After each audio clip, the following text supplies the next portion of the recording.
Hey guys, Pat here. I'm here with my old friend Scumbag, and we're doing a follow-up to our Oscars prediction videos, where we predicted what we thought would win at the Academy Awards. Now that the ceremony happened last night, we've both seen the results. Scumbag didn't get to watch the whole show because he was working, but he caught a lot of it, and I watched the whole thing from beginning to end, so I took some notes, and we're just going to look at some articles and give our reaction and opinions on what we feel about what won and what should have won, and probably have a little bit of a film discussion about a couple of these movies or two. But Scumbag, how you doing? Very good. How much of the show did you get to see? I caught the last three awards, so I guess it would have been leading actress and actor in Best Picture. So what was your reaction when you were watching that? Like, I want to know the last, I guess, 10 minutes, because I watched the whole 4 hours. Nothing was really a surprise, and just really, as far as the entire night goes, just kind of watching on IMDb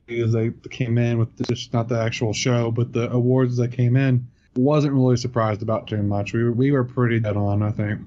That's what shocked me the most about it is when I was looking at, I went back to look at our predictions, and we pretty much got every single one right. And even on my recent Box Office Addict yesterday, I was making predictions, and I got all of the predictions right. Like I said Shape of Water probably was going to win, even though I wanted Three Billboards to win. I said that Get Out was going to win script. I said Sam Rockwell was going to win Frances McDormand. The only thing that I think we had trouble with is we weren't really sure what was going to win, film editing and sound mixing and special effects and all that. That was very difficult. Those could have gone three different ways. Yeah, I agree, and that was the only thing I was a little. But we did say it would either be Baby Driver or Dunkirk that would win best film editing, and I was pretty certain they were going to go with. I had this feeling they were going to go with Baby Driver, but just because I saw it won at a lot of the other ceremonies. But when it actually came to the show, they actually did give it to Dunkirk. And Lee Smith, who won, has been nominated, I think, probably a couple times. He was nominated for The Dark Knight. He was not nominated for Inception, which was very controversial at the time because Inception's editing was very acclaimed. And he actually worked back on the day on Peter Weir's film Fearless. And if you actually watch the plane crash sequence at the end of that movie, it's kind of put together like a Christopher Nolan sequence, which is very interesting. Spoilers for a movie from 1993. But Lee Smith won, which was really cool. So let's just look at some of the winners, and then we'll get into our feelings about it, and I could talk about the ceremony. I will say this before we get into it. It was a very pleasant Oscars. There wasn't that much politics. They really didn't talk about Trump so much. They really didn't push the Me Too thing except for a few moments that were very annoying. They kept the speeches short. There was this gimmick they had at the beginning of the show that whoever had the shortest speech was going to win a jet ski. So everyone, I've heard that they gave a memo out to everyone who's a member of the Academy to give shorter speeches, because that's what always hurt the pacing of the ceremony. We talked about this. The guy who wins sound editing doesn't need to talk for 6 minutes. And everyone last night talked for less than a minute. Nobody gave a long speech. I think there was 2 or 3. I mean, one guy gave a speech, I think that was 26 seconds, the costume designer for Phantom Thread. So what started was a really cringe opening monologue by Jimmy Kimmel. And I don't mean cringe for political reasons. It just wasn't funny. The jokes really fell flat. And, they kept on making jokes about, from what I saw of it, were jokes about last year's flop where they, of course, announced the wrong winner. Moonlight, yeah. A lot of jokes about that, which was kind of expected, but a lot of really bad age jokes. They kept making fun of Christopher Plummer for being old, and I don't know what though. It was weird to me. Okay, I don't get this because Jimmy Kimmel, he has a television show and he has a writing staff and he has all these comedian friends, and you can't get some of them to come in and write funny jokes. I mean, there was no funny jokes last night from Jimmy Kimmel for the most part. I mean, they all fell pretty flat. And I hated last year's Oscars. It was really tone deaf. This year's Oscars, once Jimmy Kimmel got off the stage, the pacing really picked up. There was a momentum. There was these montages that were celebrating 90 years of the Academy Awards, and they were very nice. There was a lot of match cuts and stuff like that. And everyone seemed to be really enthusiastic about being there. I was watching Sorry. It's okay. I was watching it live with a friend, and we both discussed that yeah, this is like a really pleasant Academy Awards. It actually seems like everybody kind of wants to be there, and it wasn't like last year. And I thought they were just every other joke was going to be Harvey Weinstein. But I will say, yeah, I did not like the opening monologue at all, and I really am sick of Jimmy Kimmel hosting. Last year, the ratings weren't great. This was the lowest rated Oscars. We'll talk about that a little bit later, but I think they need to get the sign that Jimmy Kimmel's really not bringing in an audience. I don't think he has... I think they would do much better if they got a bigger name to come in and host the show. I don't know why someone like Neil Patrick Harris, they don't get him again, or Jon Stewart or something like that, somebody that would probably, get a little bit of hype built for it. Someone like Jimmy Stewart or Stephen Colbert. Sorry, I forgot his name there. Yeah, Stephen Colbert. That would probably be a good pick for next year, maybe. Yeah, I think the Jimmy Kimmel thing doesn't work. But did you watch the opening monologue, or did you just read about it? No, I heard it was all over the place. Yeah, there was one moment that was really, really bad. Where he goes up to Steven Spielberg. Now, this is a funny moment at first. He goes up to Steven Spielberg and says, "Oh, hi, Steven, who are you?" And Steven Spielberg says, "I'm married to Kate Capshaw," which is funny. But then he asks Steven Spielberg, "Do you have pot?" And Spielberg just looks at him.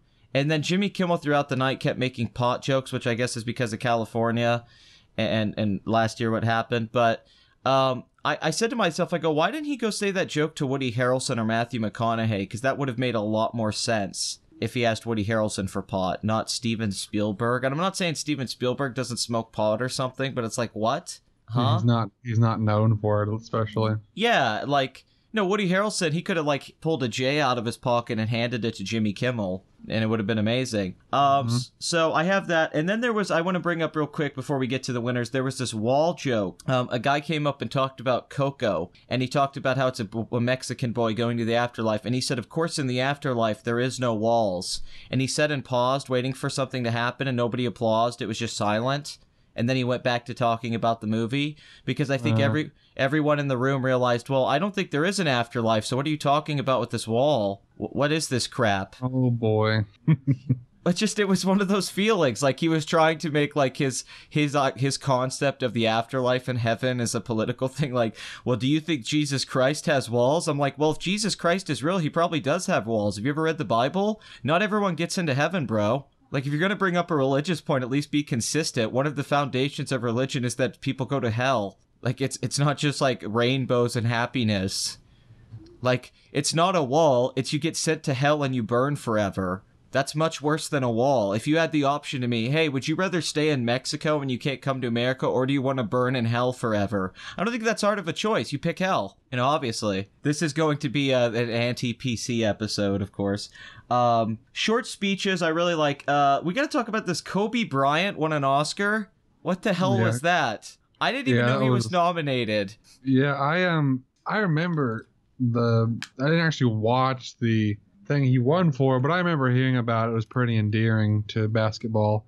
But yeah, I don't think anybody thought he was going to win short documentary. Yeah, it was animated. Animated short. I'm sorry. Well, the thing was, it's like, how much did Kobe Bryant really have to do with that? Like, how much actual work did he do on that short? Like, I'm assuming some animator did most of the work, and I heard Kobe wrote it, but the weird thing was, I'm watching the Oscars, I'm sitting in my living room eating my cheese enchilada dinner that I made for it, and I'm enjoying the show, and then out of nowhere, they're like, this basketball movie wins, and then Kobe Bryant gets up, and I'm like, the hell? And you gotta think, how deflating is this for all the other people who won? Like, Jordan Peele won, right? He was the first black screenwriter to ever win the Oscar for screenplay. And I was sitting there, I guess original screenplay, because Moonlight won, but that was adapt. But I thought to myself, did somebody say to him behind stage, because I tweeted this at him, when he's like, man, I just won an Oscar. I'm like, yeah, but so did Kobe.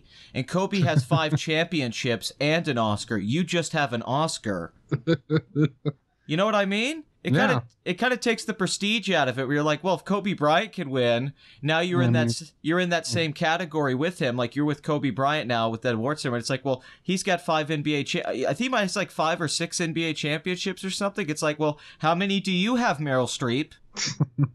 How many basketball finals have you won? I don't remember you playing on the Lakers for a legendary run. I mean, this is weird. Is Michael Jordan going to get an Emmy? LeBron James for the Tony? This Yeah. opens up a new pathway. I mean, Tom Brady's won 5 Super Bowls. If they're on that same level now, then it's like, yeah, it doesn't matter how many Oscars Katharine Hepburn won or Daniel Day-Lewis. They have to catch up to Tom Brady now. That's the problem. So that was there's also a level of hypocrisy here that we have to discuss. James Franco was pretty much kicked out of all of the award shows that he was dominating in. He was definitely second to Gary Oldman at these award shows, and he was going to get nominated. He even got the SAG nomination. There's people saying he wasn't going to get nominated for the Disaster Artist. That's just not true. Franco was doing great press. He was taking Tommy Wiseau with him everywhere, and the hype was building. I mean, you were noticing it, and I was noticing it. Everyone was. James Franco was on Howard Stern. He showed up, and then out of nowhere, Ali Sheedy, all these women accuse him of being naked in his movies. Now, he has contracts that they signed saying it was okay to be naked in these movies. He had them sign consent forms. So he has legal documents showing these women who got naked in his film agreed to it. And they all came out and said he forced them to do it, which honestly makes no sense whatsoever that James Franco, like this idea of James Franco shoving these B actresses and saying, you're getting naked in my movie, sign the contract, when he could just get countless actresses to do it. And the other accusation was that apparently he asked his girlfriend for a blowjob. And he was very adamant about wanting a blowjob. His girlfriend. So if that counts as sexual assault, every man who's ever been in a relationship is a sexual deviant. We're all bad because we've all asked for sex or something. Hey, baby, can you come give me a massage? No, you cis pig a-hole. Yeah, that's that's I don't know really how to word it, but it's not.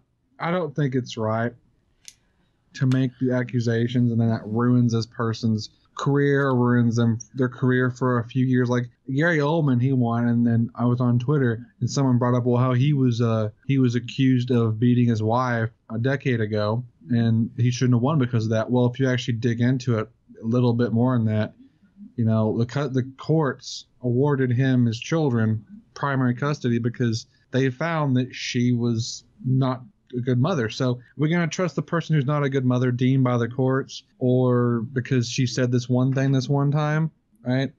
I don't like where this discussion is going. I think it's important that we discuss sexual assault and harassment, but we can't just take accusations as if they're truth, because that's a great point. That's a well-found point you made about the Gary Oldman thing, that if you actually go do some research and instead of, because there's the problem with this, and it's what you basically said, is that the concept is that women have no fault and the woman's always in the right in these situations and the man has no say. And there's no complexity to it. It's James Franco's a villain, even though he has legal documents showing he had permission, but it doesn't matter because these women say, oh, well, he made me do it. Or Gary Oldman, yes, if you go look it up, it was a heated divorce, and then out of nowhere, she's like, oh, he hit me. When they were having a terrible divorce, there was no evidence. What divorce isn't heated either? Have you never noticed that? They're all heated. You know, from some celebrities to regular people. Every divorce is heated. That's what they are. Yeah, of course things are going to come out that could possibly not be true, right?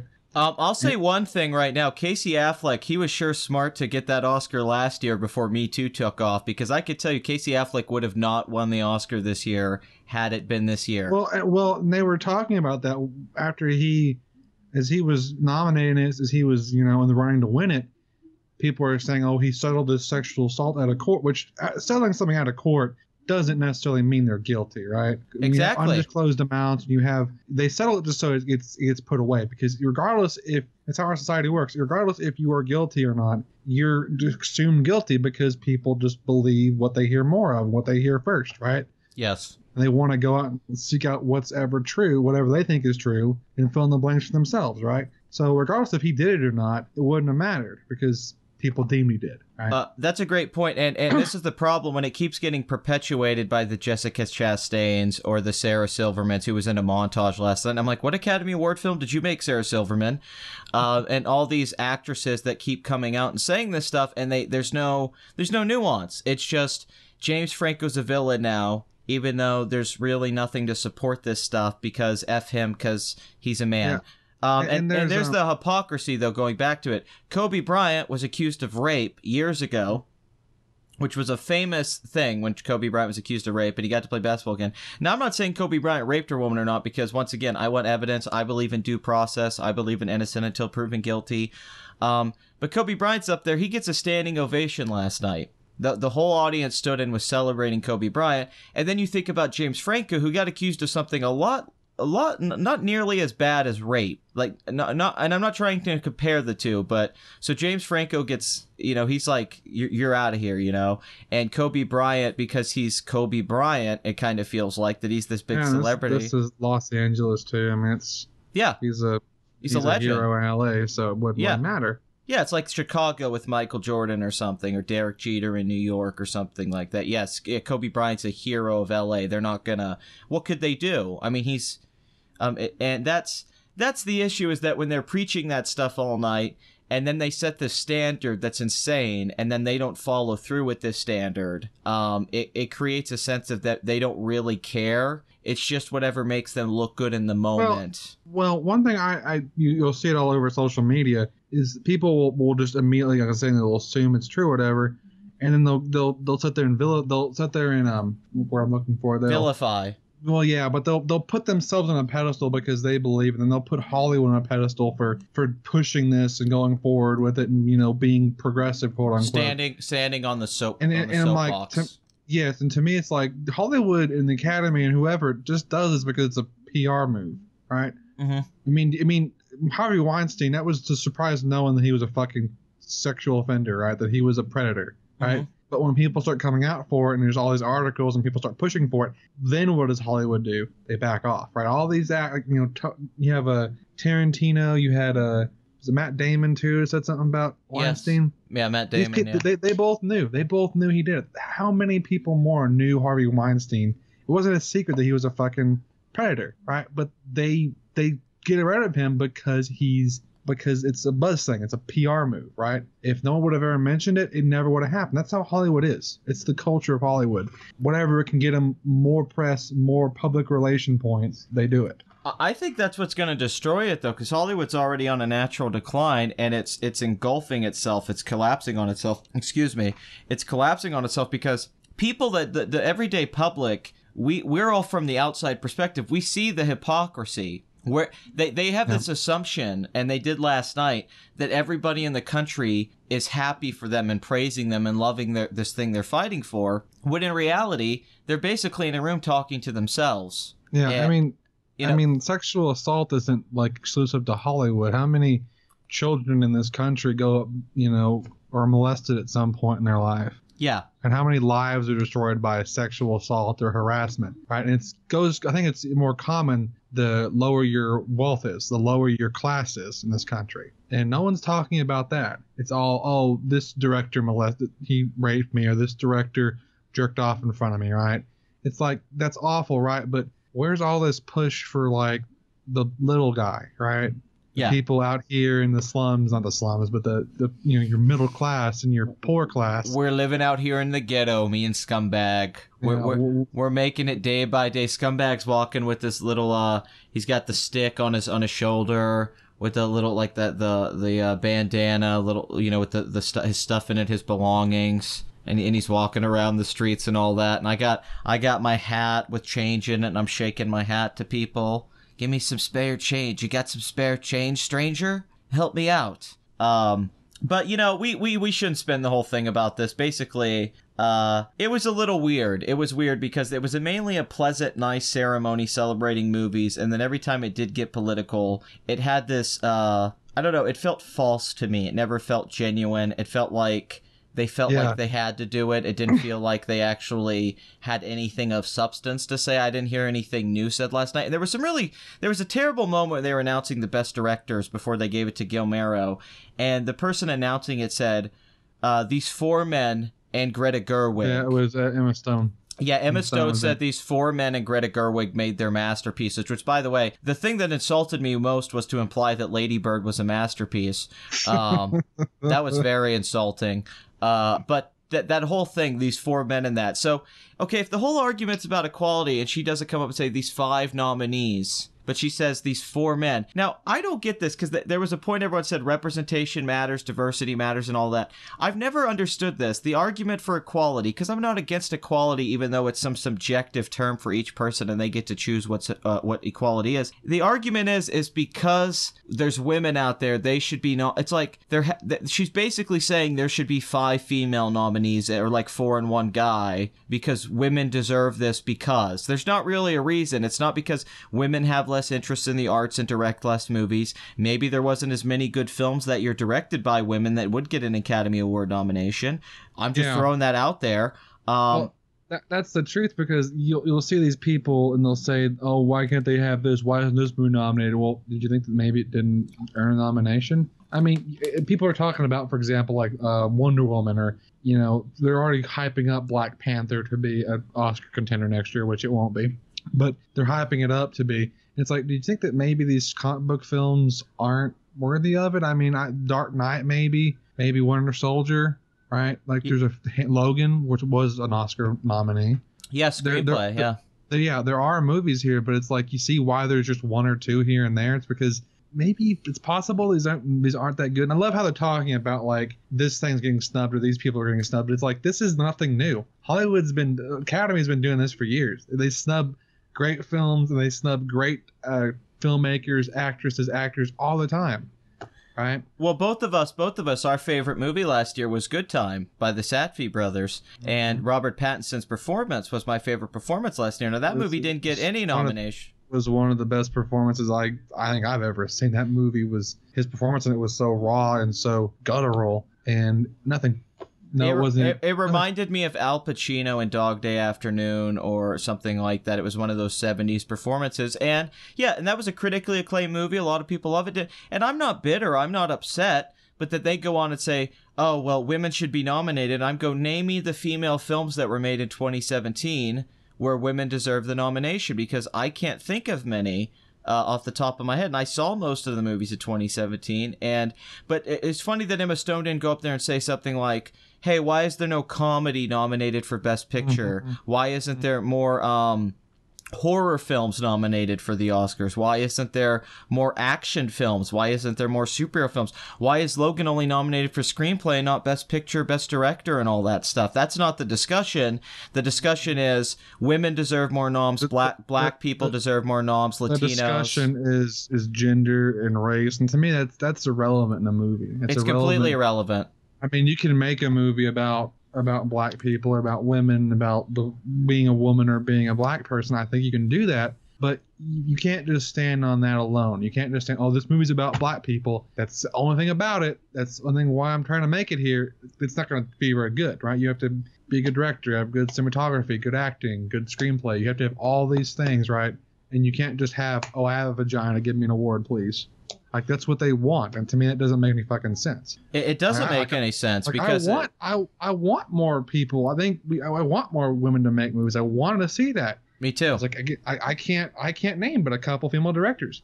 Is that my fault, or is that Hollywood's fault for not producing good ones? Is that the fault of women for not wanting to go do that more? Is it really anybody's fault? I don't think it is. I don't think it's so either. I think it's just interest. I think women have less interest in directing movies than men do, and I don't think it's a sexist thing. And this idea that men and women or certain races don't have different interests, because it always goes back to a sociological argument that it has to do with class and all that, which is a factor. But it doesn't really hold up to scrutiny when you actually break down the statistics and the information we have. Maybe like back in the day it was, when Hollywood probably was misogynistic, back like 40, 67 years ago. Yeah. However many. It may have been, but now it's not. Hollywood doesn't give a shit. You have to make a movie. You have to write a screenplay. You have to show them something that they can sell, that they can make money off of. That's what they want, right? Yeah. Well, that's all they want. So yeah, just before we wrap up, because we've gone on 20 minutes about this, and I want to get to the actual films that won. But yeah, just that point that my biggest issue with last night and this whole thing is they talk a lot about representation, equality, why it matters, why it should exist, but they don't actually make a good. They don't actually make a point. It's a moral argument. It's an emotional argument. It's not one that's backed by any kind of intellectual honesty. data, statistics that you know, that can't be debunked. Kind of, you know, it's the wage gap thing. You can debunk it, and that's how this is.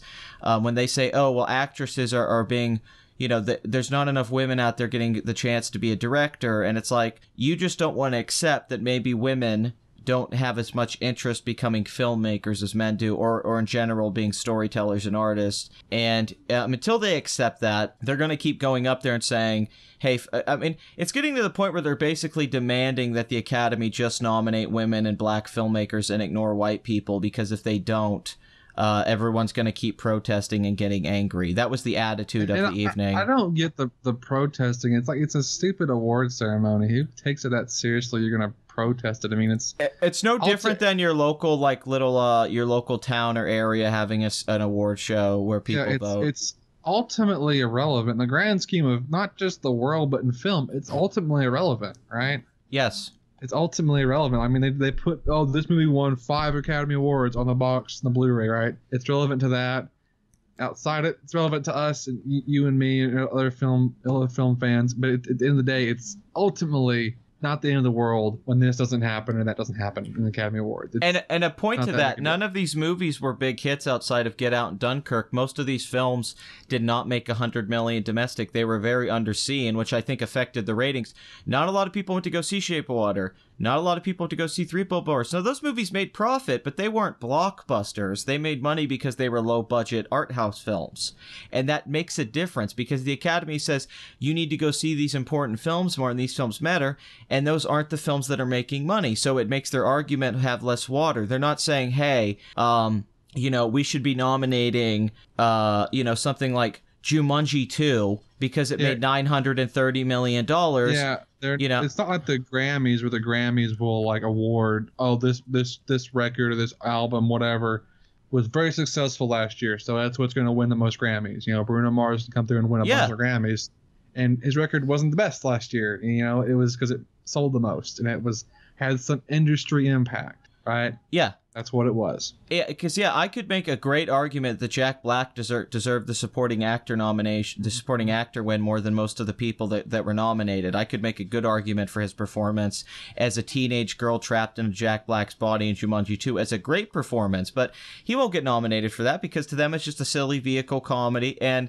they don't understand until they address that kind of hypocrisy, where they set these standards that are only for themselves, and then they try to talk to us with these moral arguments. They don't really hold up, because we see movies. We're as film buffs and as a public, we are aware of cinema and art, and we know, I mean, the Emperor has no clothes, basically. We see them for who they are. We see that they're wearing a Halloween mask and they're trying to play a trick on us, but we are not children, and we're not scared of their Halloween mask. We see right through it, and I don't want to take the candy from them anymore. I'm going to hand the candy back to them at the door, tell them to go inside, and leave me the hell alone.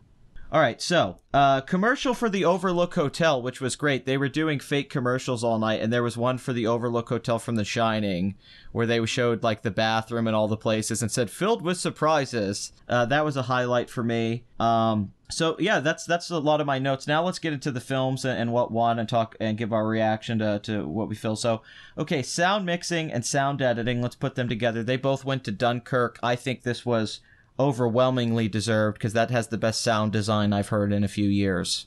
I thought Baby Driver might win sound mixing. Yeah, you said that was the one. If it was going to win, it was probably going to be that one, that category. And we had also discussed Blade Runner possibly winning sound editing, which did not happen. But here's basically what happened. Dunkirk, months before all this stuff happened, was the front runner for Best Picture. It had 94 on Metacritic. It made $500 million worldwide. It's Nolan's best reviewed film. First time he got nominated for Best Director. Had all the momentum.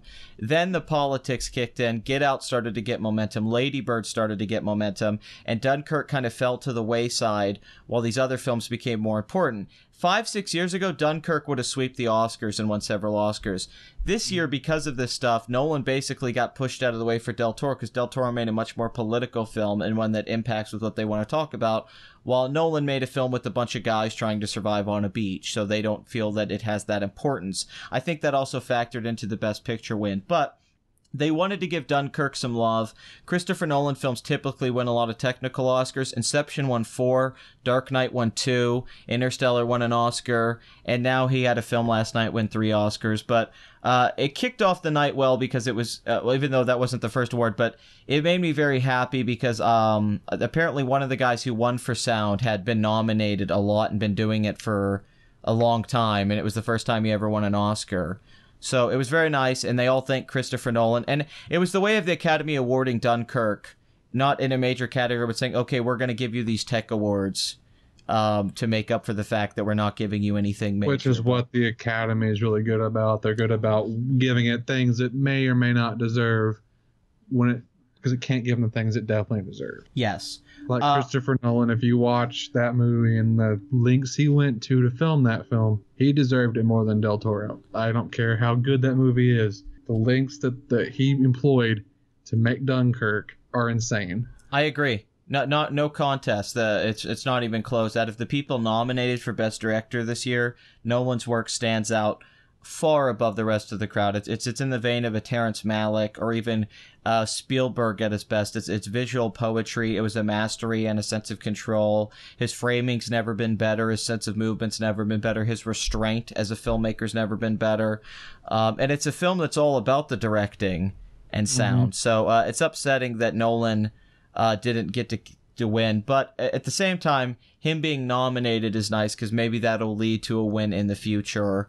And now it shows the Academy isn't totally against Christopher Nolan getting nominated in some major awards because he never got the director nom for films that a lot of people think he deserved them for, like Inception and Dark Knight. So, he's no longer being ignored. So anyway, let's move up on the thing here.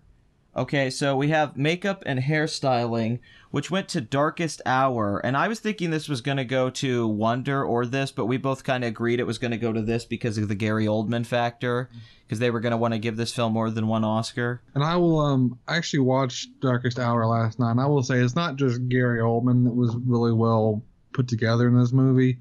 A lot of the different characters and actors were, I think, really well designed as far as their makeup went. But definitely Gary Oldman. That was the thing that was probably going to make the most towards a win.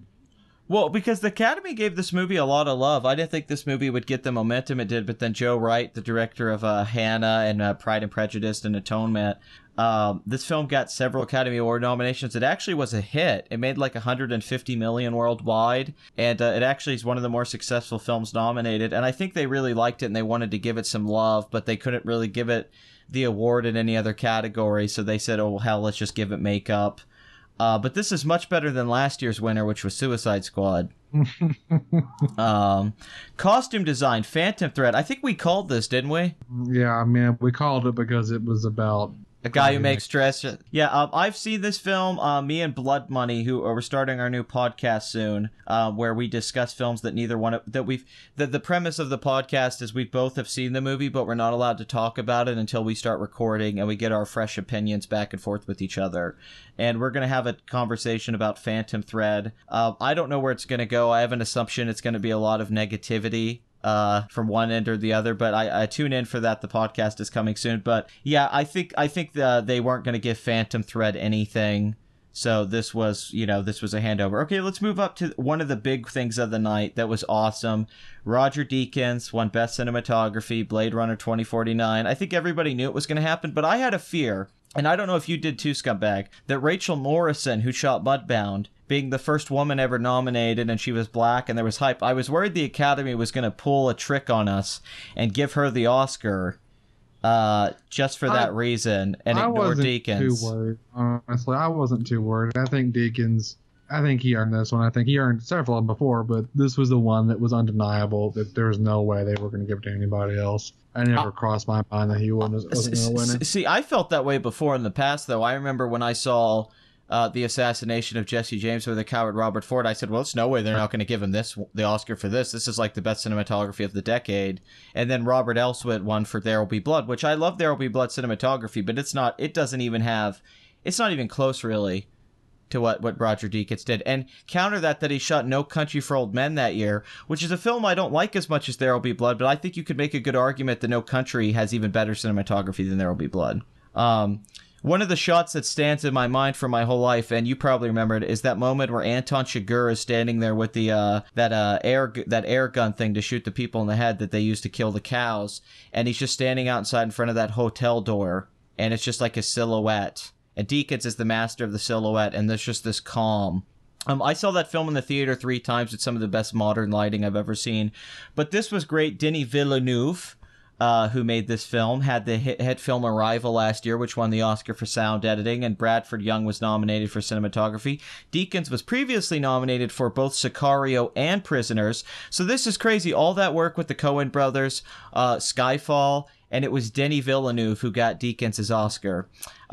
Also to be noted, Blade Runner, which came out in 1982, lost the Oscar to special effects and production design to Gone. Which it lost tonight. He lost. Which it lost. Yeah. Blade Runner was only nominated for 2 Oscars back in the 80s, and it lost production design to Gandhi and special effects to E.T., and I think it deserved both of those.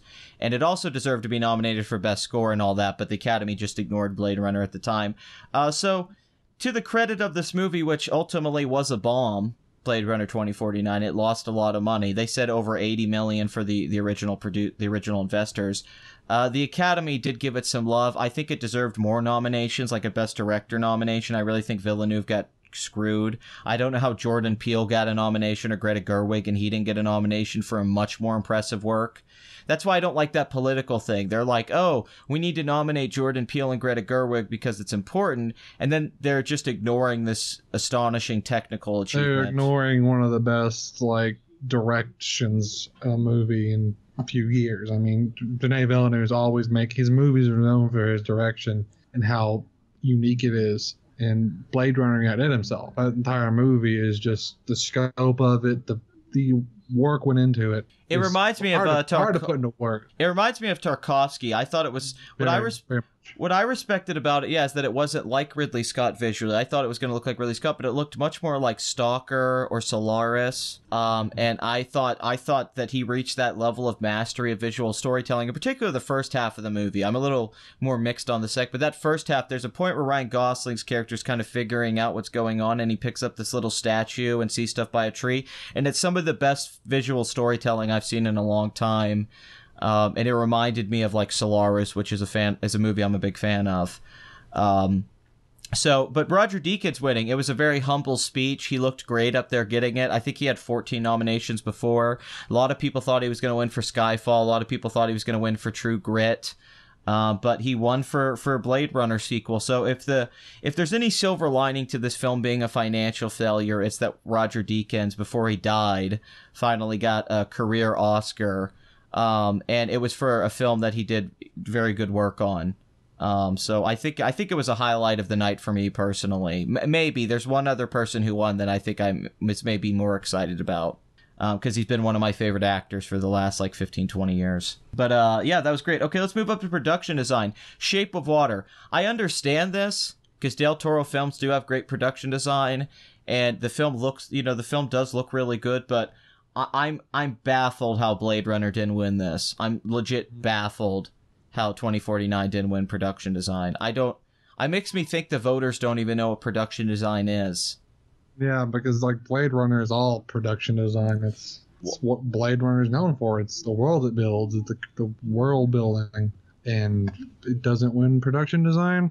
Yeah, it's confusing because Shape of Water is a $20 million film with very good production design, very interesting sets, and the way they do everything. But 2049 is a $150 million movie with astonishing production design.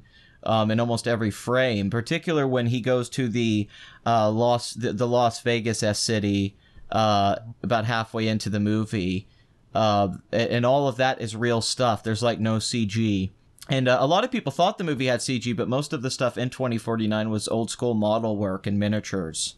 Mm-hmm. And just like the original. So I don't know how Shape of Water won this. It felt like they just wanted to give Shape of Water something to add up with its wins. So that's basically all it was, because I think it's a much inferior in this category. I think it's inferior. Yeah, I agree. Okay, the song "Remember Me" from Coco. I think this was obvious. We said this was going to win. Robert Lopez, he won for "Let It Go." He did the Book of Mormon with Matt Stone and Trey Parker. He wrote Avenue Q. He's 2 Oscars in. He's kind of becoming Disney's golden boy, and him and his wife wrote this. I actually think this didn't deserve it. I would have preferred if Stefan Stevens would have won for Mystery of Love, or if they would have put in Visions of Gideon from Call Me By Your Name. I find those to be far better songs than Remember Me's from Coco. But Disney films typically win this award. I'm actually shocked they didn't give this to The Greatest Showman just because how well that film's done at the box office. That film's really become this like phenomenon. I mean, that film, if you watch my show Box Office Addict, that movie had a terrible opening weekend of 8 million, and then the multiplier on that film's been like 13. It's made like 170 million domestic from a bad opening weekend. So the word of mouth on that movie is insane, and it's about to pass Chicago as the highest grossing musical domestically, and it made more money than La La Land. So I thought maybe Greatest Showman would get the Oscar just out of like, hey, this movie is really successful, but at least it kept our productions correct. The only thing I think we did discuss that Shape of Water could very much win production design, though. Yeah, we humored it, I think.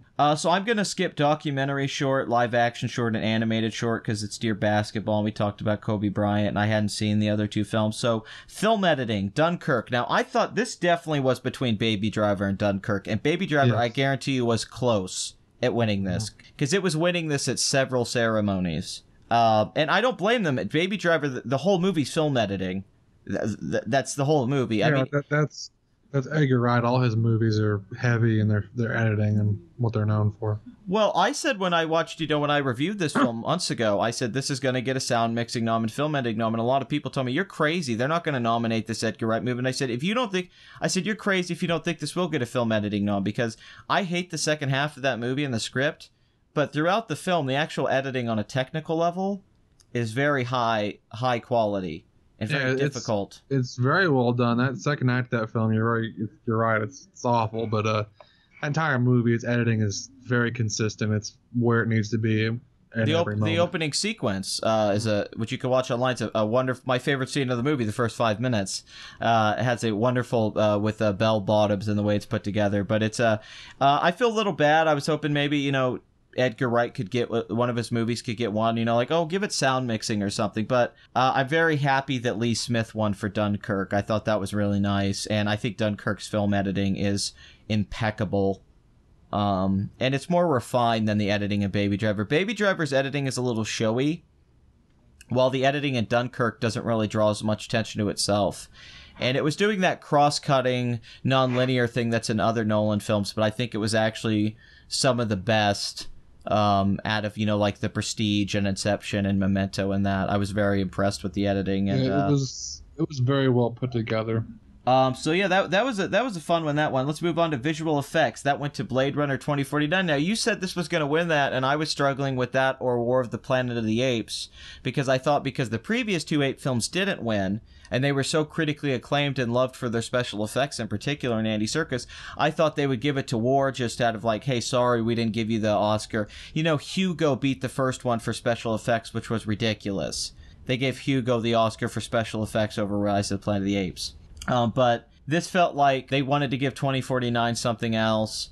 The special effects were great, and I'm just glad Star Wars didn't win or something like that. Yep, been ridiculous. But 2049 won 2 Oscars, so that was pretty cool. And it was cool that movie got a little bit of love, because the original Blade Runner got 2 nominations and lost. This film won 2 Oscars, so it's kind of a nice little story. Animated feature went to Coco. That was obvious. There really wasn't much competition. I thought maybe Finding Vincent, or what it's called, might have a shot, but it didn't really get in there. Foreign language film went to A Fantastic Woman, which is apparently a very good movie. And then adapted screenplay went to James Ivory, who directed the very famous films Remains of the Day, A Room with a View, and Howard's End. And he's a filmmaker that I was a big fan of. And this was his first Oscar, the adaptation of the book. And he was very old. He went up there on he had his crutch and everything. But I was expecting a bigger like standing ovation for him because he's kind of an old timer and somebody who never really won for these very popular films he made. But that was very nice. I was very happy with that result. I liked that movie. And I like that James Ivory won the Oscar. I thought that was it's the only thing Call Me By Your Name won in. If you'd asked me months ago, I thought Call Me By Your Name was going to be a major player at the Academy Awards. The way leading up to it, I kind of thought it would have been too, but it just didn't work out that way. Yeah, no, I guess I have to say something to the promotion, how they promoted it, how long they waited to go wide with it. I was covering this a few weeks. They wouldn't release the movie that wide. They kept it limited. So, yeah, I think they kind of shot themselves in the foot. I actually think had they promoted it better and pushed it better, Call Me By Your Name could have won a few Oscars and possibly even won Best Picture. But they seem to have settled for the fact they weren't going to win a while ago. And speaking of that, Lady Bird got shut out, which was a major player a few months ago. And seemed like it was going to win. You and I thought it might sneak in Best Picture. Yeah, it was going to be The Spotlight or something. Original screenplay. This is the one that angers me the most, which I know is going to be controversial to some people, especially with the racial debate, because a lot of people, there's been articles written, like in the New York Times, about the problematic nature of Sam Rockwell's character in Three Billboards. And Jordan Peele's Get Out screenplay has pretty much been universally praised by 81, even though they're kind of ignoring that the movie itself is making fun of elite liberals who perpetuate who put black people up and perpetuate their superiority. There's that joke in the movie that was in the Oscar clip last night. I'd vote for Obama a third term if I could. The white father saying to the black lead, and it's like, yeah, that's kind of the humor. So yeah, but see that's not referring to them. That's referring to somebody else. Yeah, they don't want to think of themselves that way. The thing that sucks about this, Get Out got so much momentum. It was a huge hit. I mean, I compare this to M. Night Shyamalan when The Sixth Sense came out. I think Jordan Peele's blown up in very much a similar way. He's doing The Twilight Zone as he best. Here's what angers me about this. I never got to do a formal review of it, unfortunately, but Three Billboards is the best screenplay I've seen in a movie in maybe a decade. If not longer, and I would put it up there with scripts that are great, like the Pulp Fiction script or the Fargo script. I think it's Martin McDonagh's closest he's ever gotten to capturing one of his plays. It's funnier than In Bruges, which I already thought was a brilliant comedy, and the script's the whole movie. He wrote it 8 years ago. I'm devastated by this, because if anything was more deserved for Three Billboards, besides, even the acting and all that, it was the script. The script is, if it would have even lost everything else and won the script, I'd be a little happier. Get Out winning this, and I knew he was going to win because of the Writers Guild win. It was upsetting to me, and I'm not trying to make this some racial discussion. I just think Three Billboards script is on a whole other level. Yeah. And to me, it means Get Out is that type of screenplay has been written before. Three Billboards, nothing. I've never seen a movie like Three Billboards. I've never seen a movie tackle remorse, guilt, and sorrow in that fashion. Anger. Like anger, all these different emotions. That movie just doesn't really skip any. It's got every emotion in there, and it doesn't hold back, and it tells in such an interesting way that I don't know why it didn't win. I don't know why the Academy picked any movie over that, because to me, the way it tackled those feels so real and so hyper realistic at the same time. Hyper realistic, yes, because it's a meta film, and it's an actual good use of subversion. The Last Jedi's bad. Three Billboards is it takes your expectations of what you think about these kind of films, or like the Southern Gothic novel or thrillers, and it plays with your expectations. Every scene goes a different way than you expect. Every scene in the movie goes in a different direction than what you think throughout Three Billboards.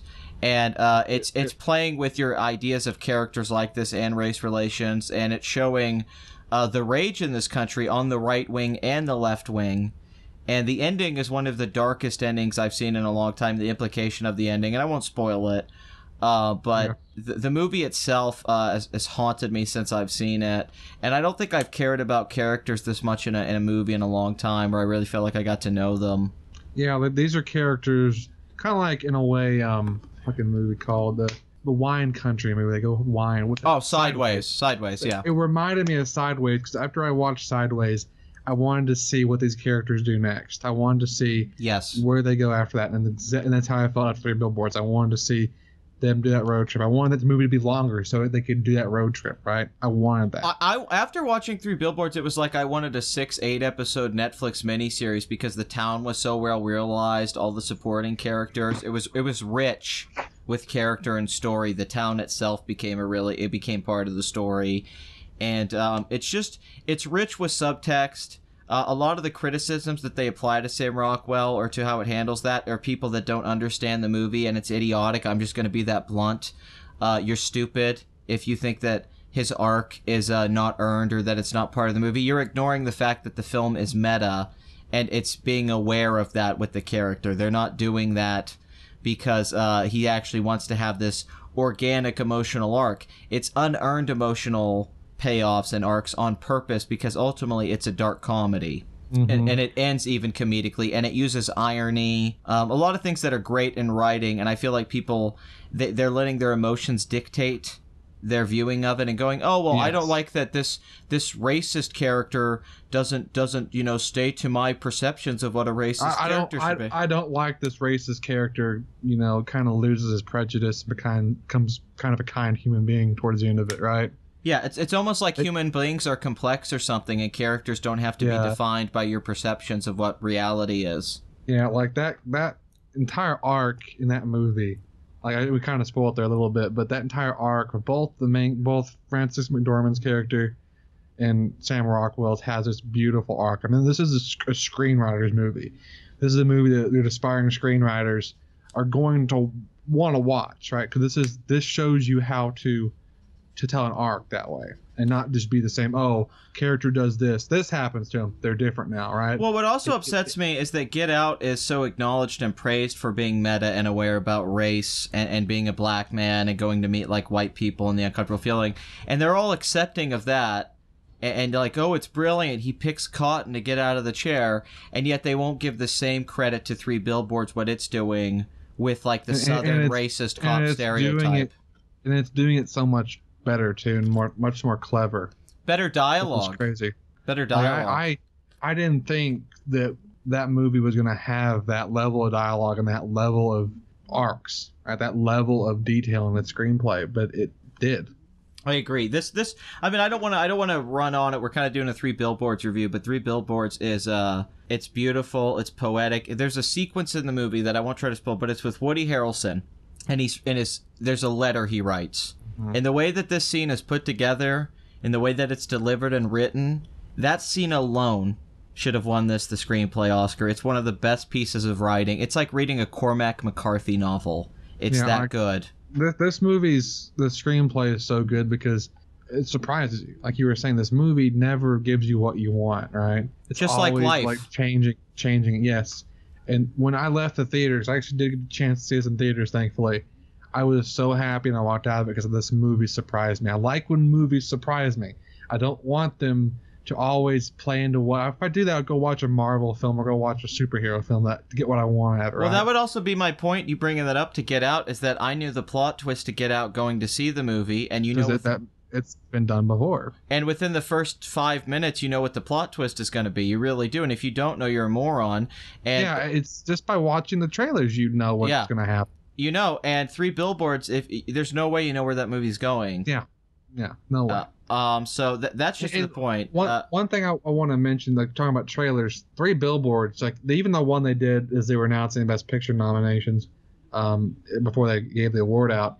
But the scenes that they cut for that little bit in the little montage or whatever, like that doesn't even fully to me represent what the movie is. That misleads it because you think this movie's going to be this Southern drama when it's something completely different, right?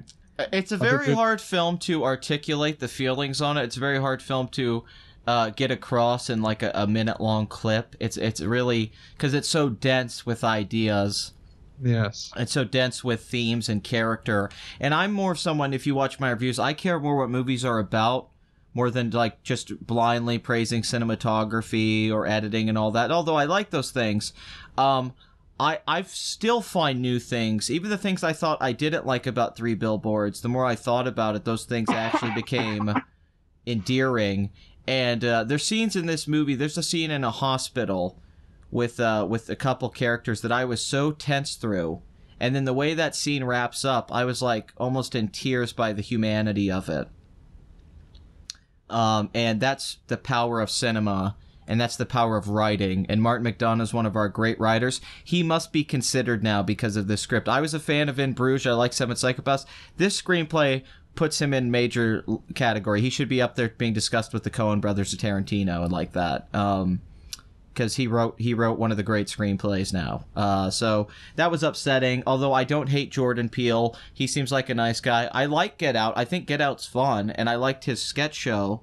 So I'm not like a hater. I actually think he did a really good job directing Get Out. But I think Jordan Peele. I think I said this before, that he's not going to get it, but they're going to give it to him later on. They're going to give him when he's more acclaimed, when he's got that masterpiece. Because I don't think what anybody thinks Get Out is his masterpiece. no. I mean, he's directing, he's doing stuff with Twilight Zone. I think he has some H.P. Lovecraft project going on. Yeah, he has several projects. That's where his masterpiece is going to come. He's going to get his Silence of the Lambs or whatever. Then I think he'll get his Best Picture. Then I'm looking forward to it too. Yeah, well, what's just upsetting about this is this horror comedy mix, like this wins, and stuff like Cabin in the Woods wasn't nominated, and American Werewolf in London, Shaun of the Dead. All these other movies have been ignored for years, and then they give it to Get Out. And it just feels, I don't know, there's something disingenuous about it. Seth MacFarlane tweeted this out. He said, they keep talking about equality, and no one's mentioning that a comedy film never wins Best Picture, and they won't nominate films like Airplane or Blazing Saddles for Best Picture.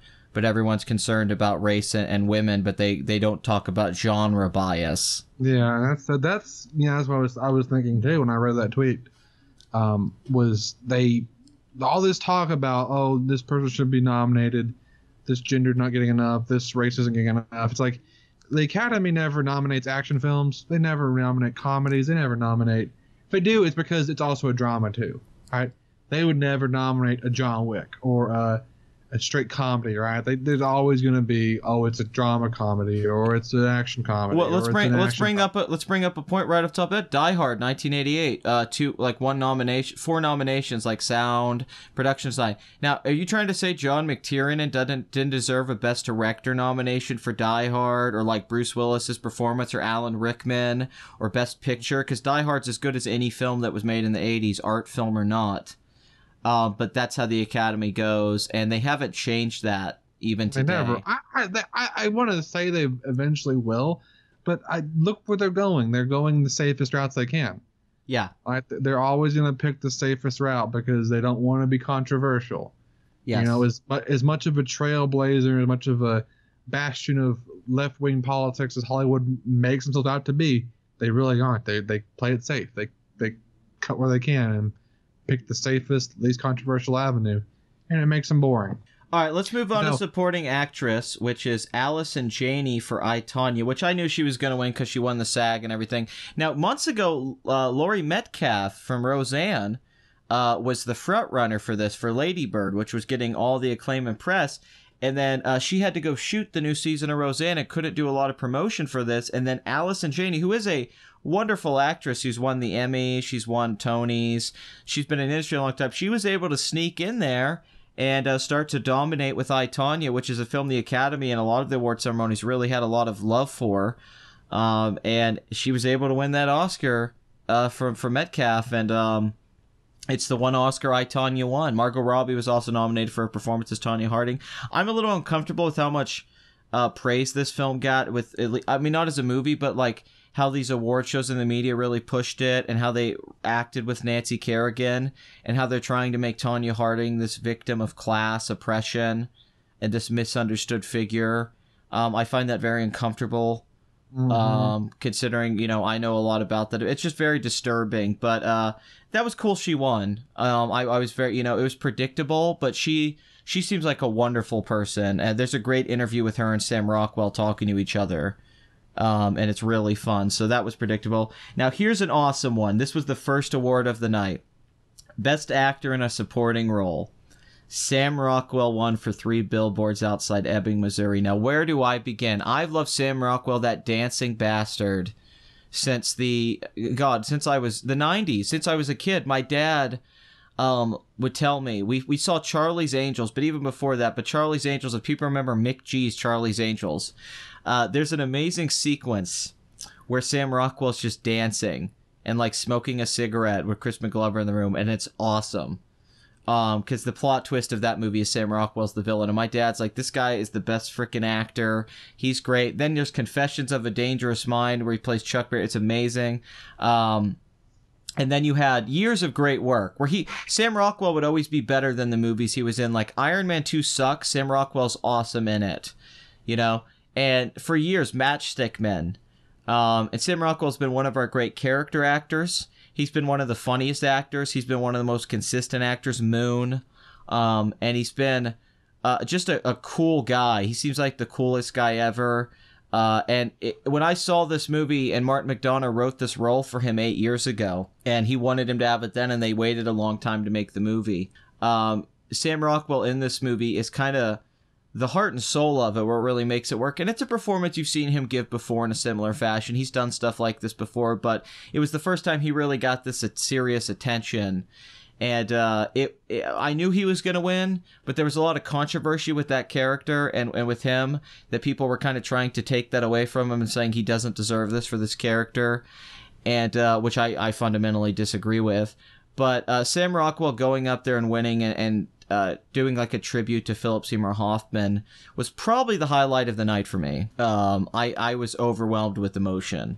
Because he's a genuinely great actor. He's not a great movie star or like a George Clooney waiting for Syriana. Sam Rockwell's an actor. He's an actor's actor. Yeah, Sam, I was very happy when he won, although no one really should have been surprised. And he won the SAG too, didn't he? He's won everything. He won the Globes, the BAFTA, the SAG. Really shouldn't have been surprised because he was the front runner, and he was, I think, possibly, under Art Pattinson this year was my favorite performance this year under him, of course. But yeah, I really had a lot of fun with his character.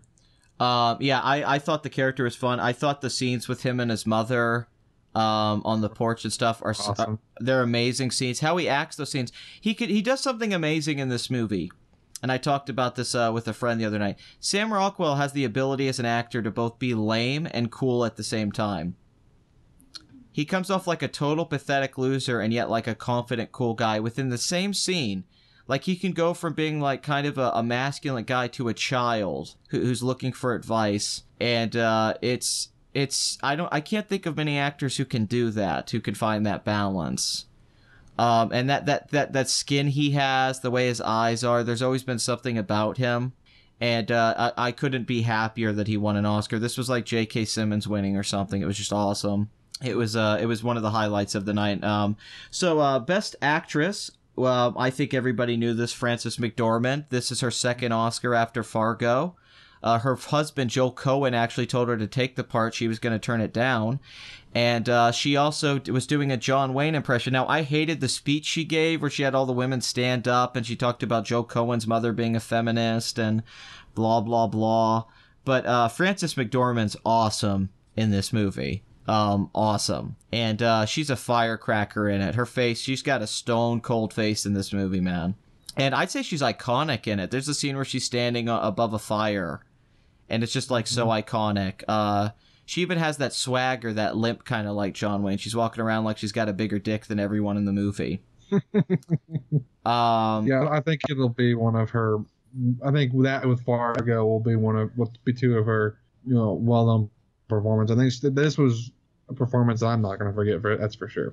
Yeah, it was an achievement, and everyone knew she was gonna win. I'm so glad, because I actually prefer her to Meryl Streep as an actress, so it was nice to see someone who I actually think deserves the acclaim that Meryl Streep gets at some other actresses. I'm like, no, Frances is that good. She's got that face too. Her face has some scars to it and some humanity, some life to it. She's so good because I think she probably is a little crazy like her character in this movie was. I think so too. She seems a little bit a little bit off in the right ways. And it was great. It felt like a Coen Brothers movie, a lot of it, and I think it played to her strengths. Yeah, I think that's what made it seem so much like a Coen Brothers film, just because she was able to act like she wasn't one of those. Yeah, and Martin McDonagh wrote the part for her. In mind, and you can see why, because it would be a very tough role to pull off, And the scenes in it that are really funny, there's like laugh out loud scenes. She plays them because it's a weird movie. It's a movie that goes from like intense scenes to funny scenes within seconds. Yeah, it was a very awkward film to see in theaters because there's a lot of jokes in this movie that you would want to laugh at, but there's people in there that are like stone cold that they didn't get the joke. They didn't think it's appropriate either to laugh, but they like the joke. Like that movie has that, and they'll go from a sad moment to like that was a screwed up joke, but it was hilarious still type of moment. Well, real humor, real wit, real high comedy. So that was, of course, Gary Oldman won for Darkest Hour playing Churchill, which everybody wins when they play Churchill. And Gary Oldman's been doing Oscar for like, forever, and everyone knew he was going to win. There was a point I thought maybe Timothée Chalamet could sneak in there, but that didn't happen. And Gary Oldman gave a very nice speech. He seems like a very nice guy. I'm a huge Gary Oldman fan, so I don't really have any issues with this. I think he deserved Oscars many years ago for playing like Sid Vicious and Sid and Nancy, or other performances. But you've seen the movie. Is his performance as good as the hype around it? It's a Winston Churchill movie. Yeah, so he's definitely, the entire movie follows him. He's in every scene, I believe. But yeah, it's why he won. It wasn't awful. I mean, he deserved it. Whenever you put makeup on an actor like this and have them play a historical figure, that your chances of winning an Oscar are they just increase. Instead of taking a very much more tough role to play an introspective role, like what he's done in some other movies. I think what Gary Oldman's done in the past is much more impressive, but he got his first nominations a few years ago for Tinker Tailor Soldier Spy, and now he has his first Oscar, and I could see Gary Oldman winning a second Oscar before he passes. He's definitely one of those guys that could win two Best Actor Oscars, I think. So that was a nice moment of the night. It was one thing was a little boring about is this happens every year. We kind of know who's going to win before it happens. I think it was worse this year because we were so close on every one of them. We were like dead on all of them. Yeah, It was very predictable. Yeah, we were right on Elmo, and we did that prediction video a while ago. Like that was a while ago when the nominations came out, and yeah, we were pretty much right on every single one. Even the things we weren't totally right on, we never were certain on. Like Three Billboards, we didn't say it was gonna win. We said we don't know. We said 50-50 with that and Shape of Water, and I still think that way. And we were worried about who was going to get the most number 2 votes. And I had a feeling the night of, I was like, it's Shape of Water. I kind of felt that way halfway in. I kind of like when I kind of felt like middle of just watching the results come in, like, oh, maybe Three Billboards gonna pull it out. Then Des Platt won for score. Then Del Toro won. I'm like, no, Shape of Water's gonna win. Well, the weird thing, the votes have been splitting a lot. Like a lot of the last few years, like Alfonso Cuarón wins for Revenant, and then Spotlight wins Best Picture, and then 12 Years a Slave wins Best Picture.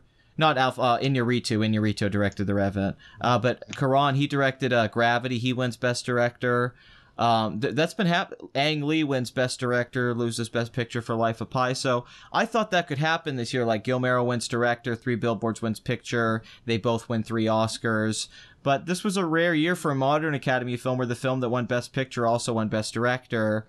And so Shape of Water ended up with 4 Oscars, which was score, production design, directing, and picture. It's very telling that film didn't win a screenplay Oscar, in my opinion. Yeah. And it's very telling to me that it didn't win like any acting awards. It's almost like because more of what the film's about, and it was the safest choice out of everything. Because so many other choices would have been controversial. If they had given Lady Bird Best Picture, that would have been if they would have given Get Out Best Picture, that would have been controversial. There were so many like people inside Hollywood that didn't want Get Out to win because it wasn't an Oscar movie. It goes back to the bias. It would have been internally controversial. Three Billboards would have been controversial to the PC police who are trying to destroy this movie.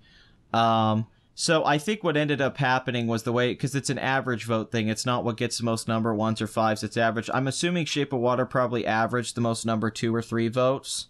And but I still have a feeling that Three Billboards was right there. It was very close. I feel like it was just slightly off.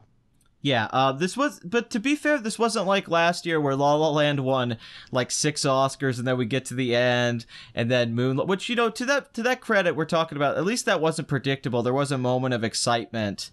Yeah, that happened.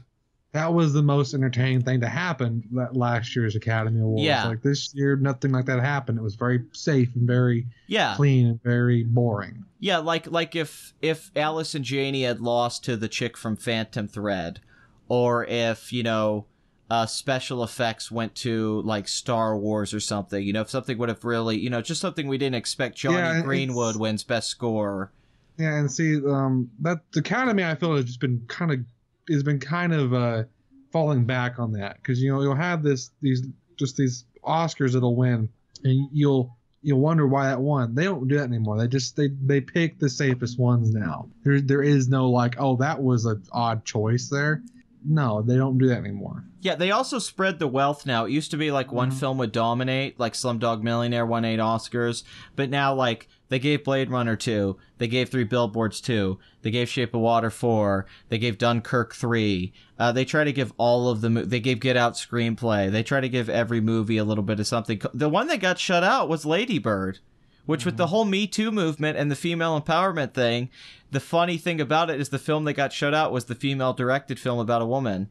You figure maybe Greta Gerwig would have snuck in there and got that one. Yeah, over Nolan or Del Toro, but no. Or Best Picture and Best Screenplay, and Del Toro, Nolan win Director. Yeah, I thought this would be like a Spotlight situation or something, or Moonlight even.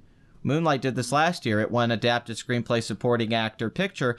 A few months ago, I thought Lady Bird was going to be like, you know, Best Supporting Actress, Best Screenplay, Best Picture, and not win any technical awards. But Lady Bird was just shut out, which I'm overwhelmed with joy, because that's the most overrated film out of all the ones. Because Get Out, I still think is a good film, and Jordan Peele's talented. Greta Gerwig showed me no promise and talent with that film, and it's an overrated, generic indie film. I've made better films, and I'm not saying that with some kind of hyperbole or arrogance.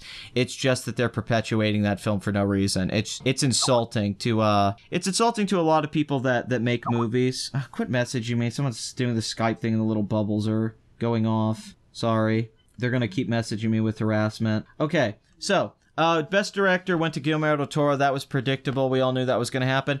I'm not unhappy with this. I think Nolan deserved it out of the nominees. In fact, I think Martin McDonagh should have been nominated for 3 Billboards. But I like Guillermo del Toro. I love Pan's Labyrinth, The Devil's Backbone. This was a, hey, we're sorry for not giving you that Oscar years ago. This is the one he wins because the previous years they snubbed him or didn't even, think about him.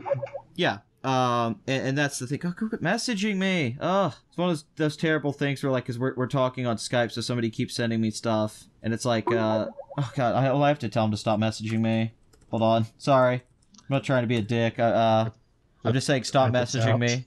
Yeah, yeah. What? It's like the Moonlight thing. It's like, oh, sorry. They really should have done that last night, like Warren Beatty, and then they should have read the wrong movie and been like Dunkirk, and then been like, wait a minute. Oh, they should have, the wrong presenters came out or something. They could have played off it, made a bit more of a original joke about it than just Jimmy Kimmel. Like, yeah, remember we messed up last year. It's funny, right, guys? Remember we messed up. It's funny. Laugh at my jokes. I can't make any better jokes. Please laugh at these. Please like me. Please like me. Okay, it's so funny. I told the guy, hey, could you stop messaging me? I'm recording. Sorry, and then he kept messaging me. And I'm like, you tool, you absolute tool. Well, we're pretty much done, because we just wrapped up Best Picture, Best Director. I was upset. I didn't want Shape of Water to win. I thought it was a safe choice. I would have much preferred Dunkirk, 3 Billboards. Yeah, I Call think, Me by Your Name I liked more. I thought Call Me by Your Name was a much better movie than Shape of Water. I would have preferred several of those over Shape of Water. I will say this is the closest year I think a film has come to one of my 1 or 2s to winning Best Picture. Because, last year, Manchester by the Sea didn't have a chance. It never was going to win. Yeah, when everyone was mad last year that Moonlight won over La La Land, me and you were the 2 guys sitting there like, well, why didn't Manchester by the Sea win? Because that was better than both those movies. Yeah, and this year, like 3 Billboards, that was my number 1 or 2, go back and forth between Good Time. And it was like, this is the closest they've been, and they blew it. Yeah, that was the thing. It's been years since a film that I actually love that much won Best Picture, and I had this feeling when the Golden Globes happened, man, are they going to give it to a movie I actually love? This is awesome. I was so excited to see 3 Billboards when it didn't win, so I was disappointed, but I'm used to that. I'm almost disappointed every year with the Academy. I'm used to it. But You expected nothing, and you're still disappointed. to the credit of the Academy, this was not as cringe as I thought it was going to be. It was not as political as I thought it was going to be. They actually didn't mention Donald Trump except like twice the entire evening, which last year was all Donald Trump. Which we're all just sick of hearing because we've all heard every joke that could be made about Donald Trump. That's the thing. It's not like I'm against insulting Trump. I'm not trying to defend him. It's just boring. Like, it's just, Yeah, it's there's like no new material. This is all they're doing. This is all they're telling the jokes on, and it's like there's more to make fun of in this world than just Donald Trump. I mean, have you looked at yourself in the mirror? I mean, Well, there's come this on. terrible moment where Jimmy Kimmel said, call me by your name. We don't make movies like this for equality. We make it to annoy Mike Pence. And it was just like, oh, God. Like, did your mom write that joke? Yeah, that doesn't even make any sense on like any level. I mean, no. Yeah, like I wanted like, Mike Pence to come out. Are you saying you live to like make fun of like Mike Pence? You live just to annoy him? This genuine story about a young man discovering that he's a homosexual. That's what you made it for, was Mike Pence, right? Fuck off. Yeah, and the thing is, like, I had this, I was talking to my friend, I would love if Mike Pence would have replied to it and be like, actually, and he reviews the film, he's like, no, I love Call Me By Your Name, it reminded me of Eric Romer. I thought it could have used voiceover, it was a little too long, that Timothy Chalamet's really talented, like, give this really detailed review of the movie, and just shove it in their faces, but I doubt Mike Pence cares. To Mike Pence's credit, compared to Trump, for me, I'm sure you're feeling this way, President Pence is sounding better every day. Pretty much since the election. Pence, I'm like, he looks more presidential. I prefer how he talks. He doesn't tweet like a crazy person. I mean, he's already pretty much running it all, I'm sure. I mean, yeah, no, this is that Dick Cheney thing where it's like, why don't you just take over already? We all know what's going on. we know what's going on here. Can you just make it official and get the fuck out of here, please? Yeah. So yeah, are you happy with the results, Scumbag? Did you have a good Academy Awards? I was happy that Roger Deakins won. That was what I wanted more than anything, because Deakins deserves it. He's an inspiration to just filmmakers in general, but especially people who like cinematography. He's one of the best in the business, and it's a damn shame it took him this long. And I'm glad he won for this movie, and not something like Marconi winning for Hateful Eight, where he's just, because he's not going to be alive a whole lot longer. Deakins won for a movie he earned. He earned Blade Runner, right? That was his. He did a fantastic fucking job on it. Yes, he should have won for Jesse James, but I'm very upset about the screenplay one, like you were. That should have been 3 billboards. I don't care. Yeah, I feel the same way. Thank you for listening. I hope you guys. This was a conversation with a lot going on. A lot of we discussed kind of the tone of the evening, but also just everything individually. And I think we the one thing I am happy with, our predictions were right. We did nail it. Mm-hmm. Which the year before we the Moonlight thing really bit us in the ass. Yeah, we had a couple others last year that were surprises. Yeah, but with this one we actually kind of nailed. So it's like, so I guess we'll see you guys next year when we do our predictions, and then we'll react to next year's Academy Awards. We have to wait another year now. But as of right now, we are 1 for 1, I guess, or 1 for 2. Yeah, something like that. And I thought this was a really fun talk. I really enjoyed talking to you about it, and it wasn't as bad as I thought it was going to be. One thing to bring up before we wrap this up, the ratings were the lowest ever for the Oscars. The last few years, the average ratings were like 43 million to 35. This year's ratings were 26.5 million, which is a big drop even from last year, which was 32.9 million. So Hollywood's whole argument, they're not disconnected from America. And never wrong, things in general are declining. The basketball, NFL, everything's going down on TV. But I think they really need to try to nominate some bigger films next year. And they need to get a better host. Yes, Jimmy Kimmel has no star power. I don't think he has pull. I think they could get a much bigger name to host. It's like, if we just look a few years ago, the last time that there was really good ratings was when Ellen DeGeneres hosted in 2014. Now, I think Ellen DeGeneres is a much bigger name than Jimmy Kimmel to America, because she has a daily daytime talk show, and all women love Ellen. Like, where Jimmy Kimmel probably brings in, like, I'm sure his ratings are on par with hers, but she's more significant. Yeah, I think she's more in tune with people. Yes, and I think she has a better tone. So I hope they drop Jimmy Kimmel. I only think they brought him back so they could make jokes about last year. Yeah, it was the opportunity of a lifetime. But another thing was that Ryan Seacrest, who got accused of some stuff recently, even though he had a lot of stuff, proof stuff, he was pretty much ignored on the E-Red carpet, and a lot of people didn't go talk to him. And that was a controversy before the show even started. But thank you for listening. Thank you, Scumbag, for being on here with me. And I hope you guys enjoyed the Oscars. Leave your opinion in the comment section.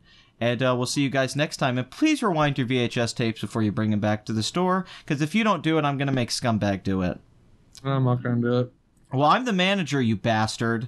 I ain't gonna fucking do it. You're fired, Scumbag. Get the hell out of my store. I don't pay you $7.50 an hour for this crap. Right? You pay me that. You pay me fucking below minimum wage. So technically, you're breaking the law. I just give you free rentals. Yeah, for movies that haven't been updated since 1984. Come on, dude. Yeah, that's the problem. We haven't got a new VHS copy in like 10 years, so we haven't been able to see any new movies. It's been very difficult. We're the out of touch ones, actually. Yeah. All right, bye.